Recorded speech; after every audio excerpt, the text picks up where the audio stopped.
উৎসবমুখর পরিবেশে এক যুগ পূর্তি উদযাপন করল ব্রিটেনের শীর্ষস্থানীয় পত্রিকা সাপ্তাহিক দেশ।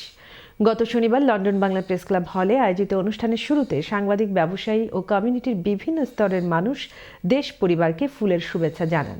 অনুষ্ঠানে প্রধান অতিথির বক্তব্যে ব্রিটিশ বাংলাদেশি এমপি আফসানা বেগম লন্ডনের বাংলা সংবাদ মাধ্যমগুলোকে টিকিয়ে রাখতে সকলের প্রতি সহযোগিতার আহ্বান জানান। সাপ্তাহিক দেশ পত্রিকার সম্পাদক তাইসির মাহমুদের সঞ্চালনায় অনুষ্ঠানের শুরুতে স্বাগত বক্তব্য রাখেন পত্রিকার বার্তা সম্পাদক ফয়সাল মাহমুদ ও ব্যবস্থাপনা সম্পাদক মোহাম্মদ রহিম। বিশেষ অতিথি হিসেবে বক্তব্য রাখেন লন্ডন বাংলা প্রেস ক্লাবের সভাপতি মোহাম্মদ জুবাইর ও ব্রিটিশ বাংলাদেশ চেম্বার অব কমার্সের প্রেসিডেন্ট রফিক হায়দার।